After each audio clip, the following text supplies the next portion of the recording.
সুপ্রিয় সুধী, যে যেখান থেকে দেখছেন সবাইকে অনেক অনেক প্রীতি ও শুভেচ্ছা। আজকে আমি যে বিষয়টি নিয়ে কথা বলতে চাই সে বিষয়টি হচ্ছে ভারত কেন বাংলাদেশ আওয়ামী লীগকে বাংলাদেশের ক্ষমতায় দেখতে চায়। ভারত কেন ক্ষমতায় না থাকলেও বাংলাদেশ আওয়ামী লীগ যেন বাংলাদেশে একটি শক্তিশালী বিরোধী দল হিসেবে দেখতে চায়। এই দেখতে চাওয়ার পিছনের কারণটি এবং বাংলাদেশে এক শ্রেণীর মানুষ ভারতকে কেন বিরোধিতা করে। 1971 সালে বাংলাদেশ স্বাধীন হওয়ার পর থেকে আজকে পর্যন্ত এই ভারত বিরোধীরা যে প্রপাগান্ডা চালিয়েছে সেই প্রপাগান্ডার কোনোটা বিষয় বাংলাদেশে কখনো সত্য প্রমাণিত হয়েছে কিনা, এই বিষয়গুলা একটু অ্যাডভান্স মানে অ্যানালাইটিক্যাল যেসব মানুষ যারা এই ভারতবর্ষে বসবাস করেন, এই ভারতীয় উপমহাদেশে বসবাস করেন, যারা বাংলা ভাষাভাষী, যারা মুসলিম, হিন্দু, বৌদ্ধ, খ্রিস্টান অথবা অন্য কোনো ধর্মের অনুসারী, তাদের কিন্তু এই বিষয়টি একটু ভালোভাবে দেখা দরকার। এবং এই ভারতবর্ষে মানে হিন্দু বিরোধিতা, ভারত বিরোধিতা যে বেঁচে আছে, এটা কিসের উপরে ভর করে বেঁচে আছে।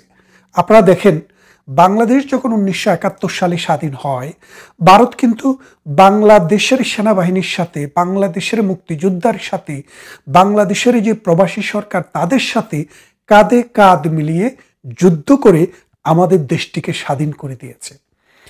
আমরা জানি ইরাকে অথবা অন্য কোনো দেশে যেখানে আমেরিকা যুদ্ধ করেছে, অথবা দ্বিতীয় বিশ্বযুদ্ধের সময়ে জাপানের বিরুদ্ধে এবং জার্মানির বিরুদ্ধে, ইতালির বিরুদ্ধে যে মিত্রবাহিনীর সৈনিকেরা জয়লাভ করেছে, তার 50 বছর পর্যন্ত এই মিত্রবাহিনীকে সেই দায় শোধ করতে হয়েছিল জাপানকে, জার্মানিকে এবং ইতালিকে।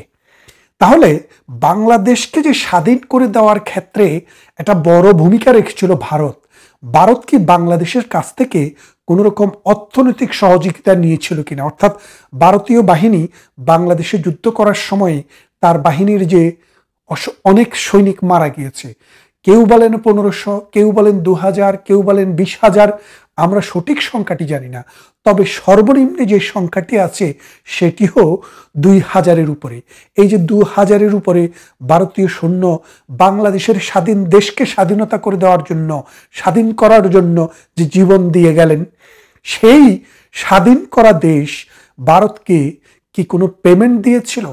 ভারত কি এর বিনিময়ে বাংলাদেশের কাছ থেকে কোনো অর্থ পেয়েছিল, সোনাদানা পেয়েছিল, নাকি অন্য কোনো কিছু পেয়েছিল? পায়নি। কেন পায়নি? কারণ ভারত তো বিনিময়ের জন্য বাংলাদেশে আসেনি। বিনিময়ের জন্য মানুষ ট্রেড করে, ভারত ট্রেড করতে আসেনি।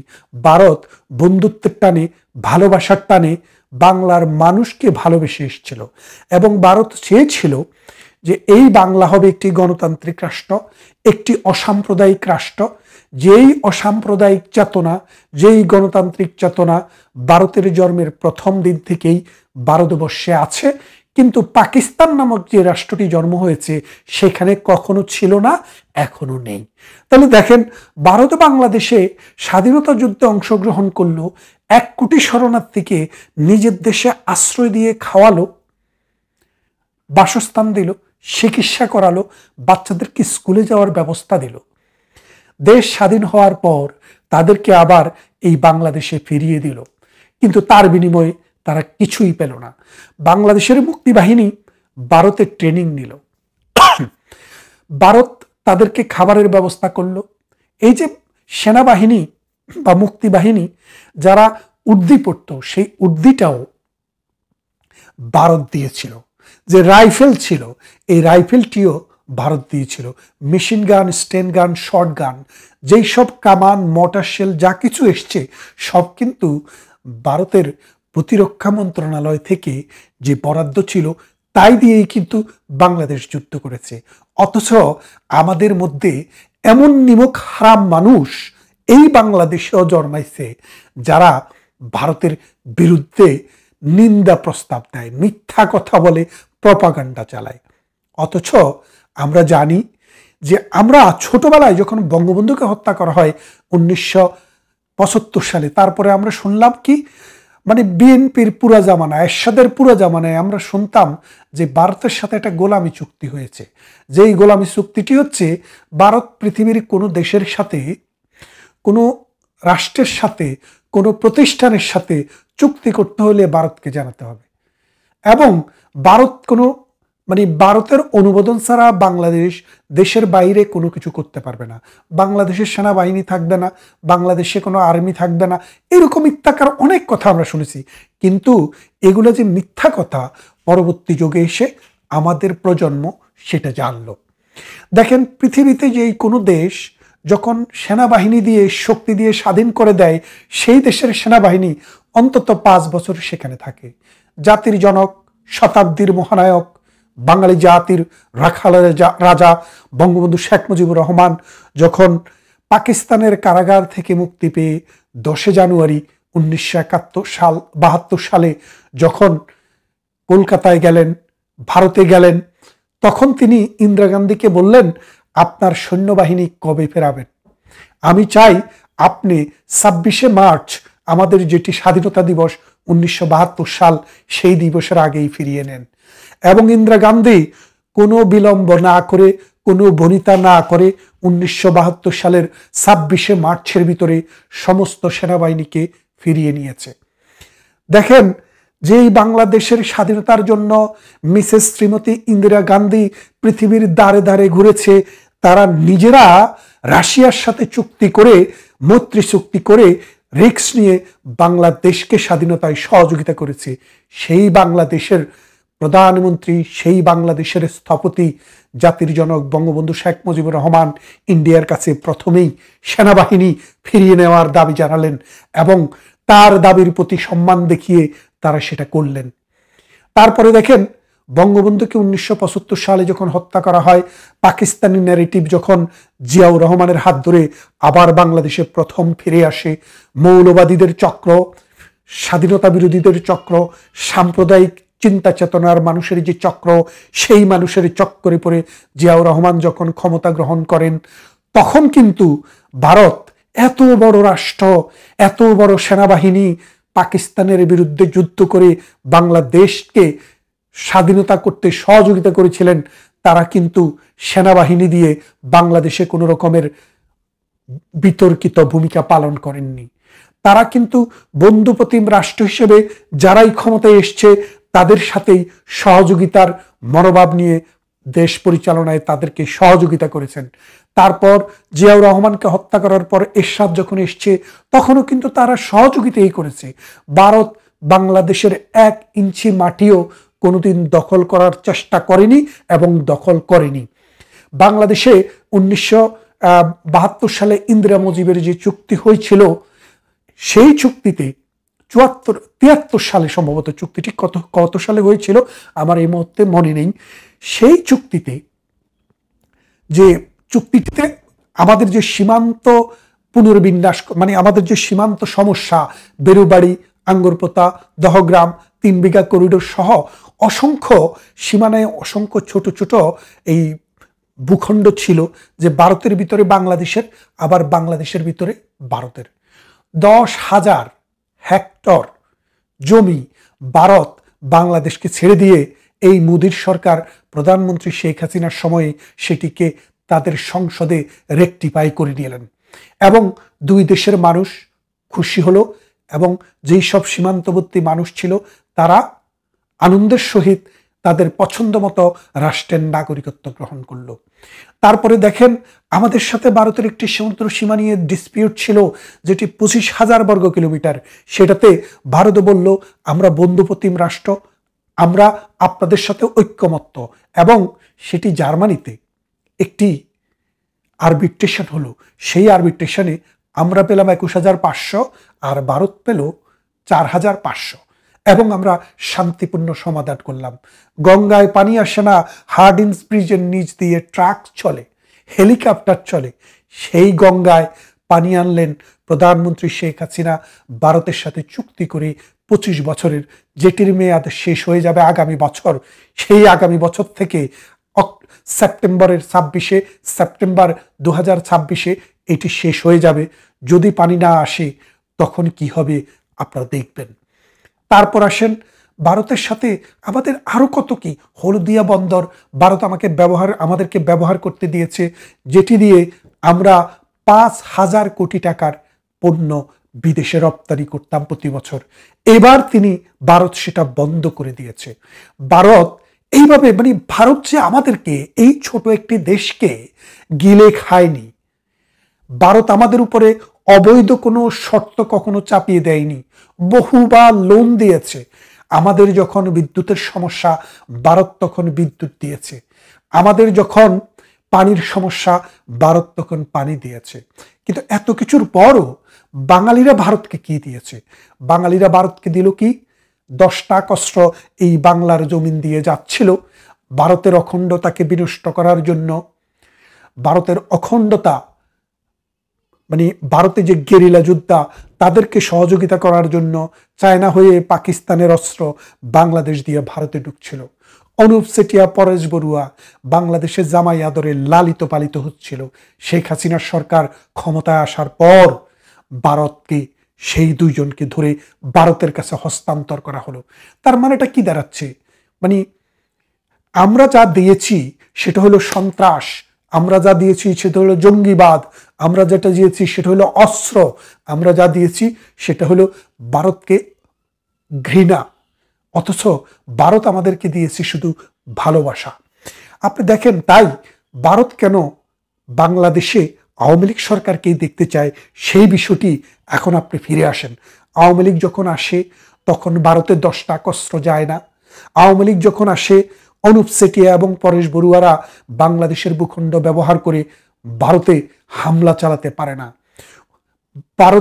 বাংলাদেশে আওয়ামী লীগ সরকার যখন থাকে তখন অসাম্প্রদায়িক চেতনার দুটি রাষ্ট্রের মধ্যে বন্ধুত্বপূর্ণ সম্পর্ক 16 কলায় পূর্ণ হয়। দুই বাংলায় মেলবন্ধন বেড়ে যায়, দুই বাংলার মানুষ শান্তিতে বসবাস করে, দুই বাংলায় অর্থনৈতিক সমৃদ্ধির জন্য একসাথে চেষ্টা করে, দুই বাংলার মধ্যে সাংস্কৃতিক আদান প্রদান হয়, অর্থনৈতিক আদান প্রদান হয়, মানুষের মধ্যে কমিউনিকেশন বৃদ্ধি পায়। আর যখন এই রাজাকার, মৌলবাদ, অন্যান্য ভারত বিদ্বেষীরা ক্ষমতায় আসে, তখন ভারতকে শুধু বিষ দেয়। এখন ঐতিহাসিকভাবে ভারতের যে দারিদ্র, ক্ষুধা, ভারতের বিশাল রাষ্ট্রে যে অসহায় মানুষ, সেটা আর 1940, 50, 60-এর দশকে নেই। এখন ভারত একটি মধ্য আয়ের দেশে পরিণত হচ্ছে বা হয়েছে। ভারত পৃথিবীর 5ম বৃহত্তম অর্থনীতির দেশ বা 4র্থ বৃহত্তম অর্থনীতির দেশ। ভারত সামরিকভাবেও পৃথিবীর 5টি শক্তির মধ্যে একটি। তাহলে ভারত তো এখনো বাংলাদেশকে গণার সময় নেই, তারপরেও ভারত বাংলাদেশকে যথেষ্ট সম্মান দেখিয়েছে, ইজ্জত দেখিয়েছে। বাংলাদেশে ভারত বিরোধিতার যে সূতিকাগার, এই সূতিকাগারগুলো হলো মসজিদ, মক্তব এবং মাদ্রাসা। মসজিদে এবং মক্তবে, মাদ্রাসায় একই শত্রু। এই মাদ্রাসাতে যখন ছোটবেলায় একটা শিশু যায়, তার মাথায় পুরো পৃথিবী না দিয়ে, তার মাথায় মানবিকতা না দিয়ে, তার মাথায় বিজ্ঞান চেতনা না দিয়ে, তার মাথার ভিতরে ঢুকানো হয় হিন্দু নাপাক, হিন্দুত্ববাদের বিরুদ্ধে তার মধ্যে একটা ঘৃণা তৈরি করা হয়, ভারতের বিরুদ্ধে একটা ঘৃণা তৈরি করা হয়। ভারতরা দেবদেবীর পূজা করে, সেই জন্য মুসলমানের জন্য হারাম বলে ফতুয়া দেওয়া শেখায়। এই যে অবস্থাটা, এই শিশুটি বাংলাদেশে এখন মোট শিক্ষার অর্ধেকে কিন্তু মাদ্রাসায় যায়। তাহলে দেখেন, যেই শিশুটি মাদ্রাসায় যায়, স্কুলে যে যায়, সে তার খুশি মতো, সে মুসলমান, হিন্দু, বৌদ্ধ, খ্রিস্টান যে কেউ, সে ধর্ম পালন করবে নাকি ধর্ম পালন করবে না, ধর্ম কতটুক পালন করবে, কতটুক করবে না, ধর্মের কারণে অন্যের সাথে বিভেদ তৈরি করবে কি করবে না, এটা সে শিখে না। সে শিখে শিক্ষা, আধুনিকতা, আলো। আলো দিয়ে সে দেখে পৃথিবীর কার সাথে চলবে আর কার সাথে চলবে না। কিন্তু মাদ্রাসায় যে যায়, তাকে অন্ধত্ব শেখানো হয়, এটা বাধ্যতামূলক। আপনারা দেখেছেন, গত পরশু এক শয়তান ঘোষণা দিয়েছিল তাকে ইসকন নাকি তাকে হাইজ্যাক করে নিয়ে গেছে, গুম করেছে। অথচ পরবর্তীতে ক্যামেরাতে ধরা পড়লো নিজেই গুম হয়ে ইসকনের নাম দিল। এমনও বলল তাকে বলৎকার করা হয়েছে। পরে যখন ধরা পড়লেন বললেন যে এটা শয়তানি করিয়েছে আমাকে, আমার ভিতরে শয়তান ভর করেছিল।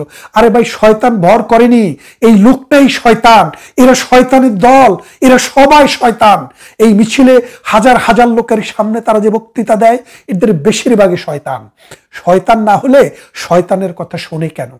তাই বলছি, দেখেন এই ভারতবর্ষকে আমরা এত কিছু পেলাম, আমাদের 54টি নদী, এই নদীর বাংলাদেশের নাম নদীমাতৃক দেশ, দেশের মা হচ্ছে নদী আর নদীর মা হচ্ছে ভারত।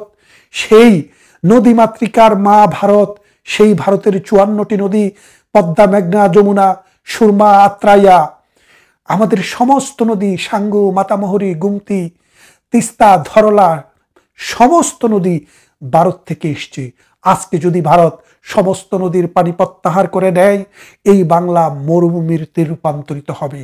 তাই আপনারা একটা বিষয়কে দেখেন, ভারত চায় এই দেশে যেন গণতান্ত্রিক মানুষ থাকে, এদেশে যেন অসাম্প্রদায়িক চেতনার মানুষ থাকে, এদেশে যেন সংস্কৃতিবান মানুষ থাকে, এদেশে যেন বাংলাকে, বাংলা ভাষাকে এবং সাহিত্যকে ভালোবাসে সেই রকমের মানুষ থাকে। তা না হলে দুই বাংলায় অন্ধকার নেমে আসে। বাংলার চারপাশে ভারতের যে 7টি স্টেট রয়েছে সেখানে অন্ধকার নেমে আসে। তারা এই অন্ধকার দেখতে দেখতে তারা অস্বস্তিতে ভোগে। তাই ভারত সবসময় চায় বাংলাদেশে আওয়ামী লীগের মতো একটি সরকার ক্ষমতায় থাকুক, যারা দেশকে ভালোবাসে, গণতন্ত্রকে ভালোবাসে, 71-এর মহান স্বাধীনতার চেতনাকে ভালোবাসে এবং উল্টা দিকে সাম্প্রদায়িকতাকে ঘৃণা করে, ধর্মের নামে উন্মাদনাকে ঘৃণা করে, যারা বন্ধুত্বকে ভালোবাসে কিন্তু হিংসা শেখায় না, বিদ্বেষ শেখায় না। তাই আপনারা যারা চিন্তা করছেন ভারত মনে হয় চুপ করে বসে আছে, না, ভারত বসে নেই। আমেরিকার সাথে একটি চুক্তি স্বাক্ষরিত হয়েছে, আপনারা জানেন, এবং অদূর ভবিষ্যতে আরো অনেক কিছুই দেখবেন। আপনারা যারা আওয়ামী লীগের কর্মী, এখানে সেখানে হাটে বাটে ঘাটে লুকিয়ে আছেন, আপনারা প্রস্তুত হন, ডাক আসবে, ডাক প্রধানমন্ত্রী শেখ হাসিনাই দিবেন, আর আপনাদেরকে দিয়েই এই দেশ আবার রাজাকার মুক্ত হবে। ভারত বিদ্বেষী, ধর্মাশ্রয়ী, মৌলবাদী, সাম্প্রদায়িক শক্তিকে আমরা বিনাশ করে এদেশকে আবার স্বাধীনতার 71-এর মন্ত্রে দীক্ষিত করে আমরা আবার আলোর প্রদীপ জ্বালাবো। ভালো থাকবেন, কথা হবে অন্য কোনো ভিডিওতে। এটি যদি পার্ট 1 হয়, দ্বিতীয় পার্টে আমি আরও ভারত কেন আওয়ামী লীগকে চায় আর অন্যান্য সাম্প্রদায়িক শক্তিকে চায় না সে বিষয়টাকে আরেকটু বিস্তারিত বলবো। ভালো থাকবেন, কথা হবে অন্য কোনো ভিডিওতে।